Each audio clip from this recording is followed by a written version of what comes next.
अपना सबके मिथिला संस्कार पर स्वागत करे छी। करवा चौथ 24 तारीख के ये ई व्रत स्त्रंगन सब रखे छथि सोहाग के लेल, जे हमरा पति के दीर्घ आयु बढ़त ताई के लेल। ई कार्तिक महीना के कृष्ण पक्ष अन्हरिया पक्ष के चौथी के भ रहल ये। 4 पहर चंद्रमा के उगला के 4 पहर अन्हरिया रह, तकर बाद चंद्रमा उगत त ई व्रत के संपन्न होइया।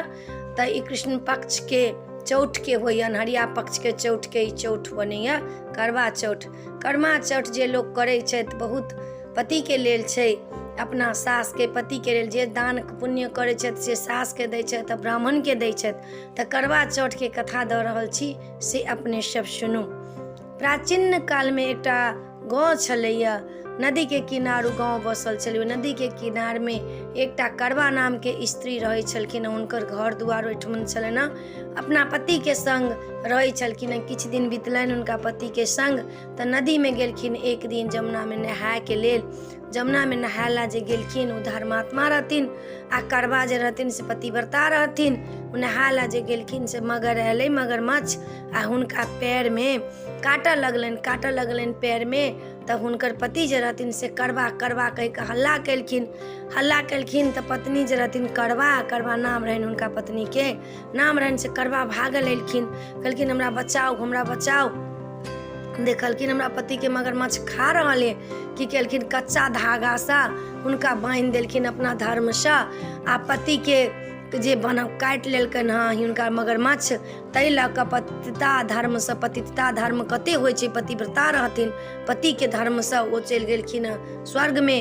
ओहिठाम गेलखिन यमराज लग में। यमराज कहलखिन अहाँ किया एलहुँ?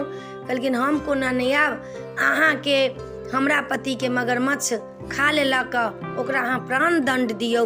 कहलखिन ओकर प्राण दंड कोना देबै, अखन ओकर प्राण के निकालऽ के समय नहीं आयल छै। कहलखिन अहाँ के हम किछु नहीं जानै छी, हमरा पति के कटलक किया, हमरा पति के कटलक ताहि लेल ओकरा प्राण दंड दियौ। कहलखिन अखन ओकर समय नहीं एलियै मरऽ के, हम कोना के मारि दियै, तऽ विधि के विधान में नहीं छै, आई गलती भ जेतै। कहलखिन अहाँ जे नहीं मारबै ओकरा तऽ हम अहाँ के श्राप दऽ देब, हम पतिव्रता छी, पतिव्रता से सब डेराइ छै। आइ काल्हि पतिव्रता पति के तो लोग किछु बुझबे नहीं करै छै, लेकिन पतिव्रता के सब दिन एलियै कलयुग से लऽ कऽ आ सतयुग से शुरू भेलैया कलयुग तक छै। पतिव्रता अखनो जे छै से पतिव्रते रहै छै।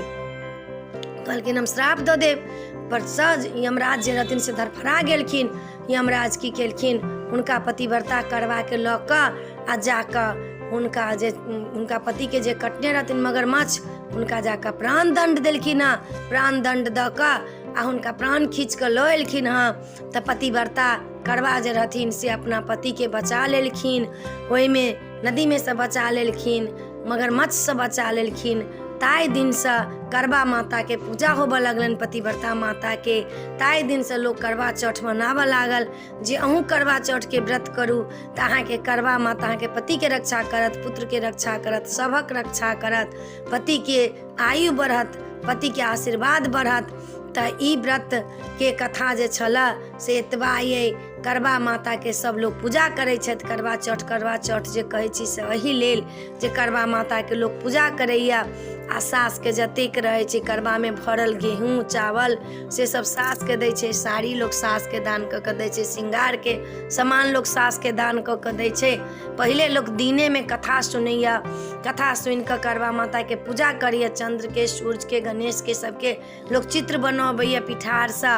करवा में रोली सिंदूर सब बनबै छथि, ओकर जे छै से सब बना कऽ तखन पूजा करिया। राति में जहन 4 पर निराहारी व्रत होइया, एहि व्रत में पानि जल लोग नहीं पीबै छै, खाय पीबै नहीं छै, चाय नहीं पीबै छै, निराहार व्रत होइया। जहन चंद्रमा निकलै छथिन 4 पहर अन्हरिया बितला के बाद, तऽ चंद्रमा के अर्घ दऽ कऽ पति के चलनी में मुँह देख कऽ पति से जल पी कऽ मिठाई खा कऽ तखन ई व्रत तोड़ैया। तऽ करवा चौथ के बहुत महत्व ये। तऽ अपने सबके कथा देलहुँ हँ करवा चौथ के व्रत के कथा। जे लोग करैत हैथी वो लोग जरूर करती आ जरूर सुनती आ जरूर कहती जे नीक लागल कि नहीं नीक लागल। नीक लागत तऽ जरूर कहब, कमेंट द्वारा जरूर कहब, हमरा कहब जरूर लिख कऽ। जय मिथिला, जय माता जी।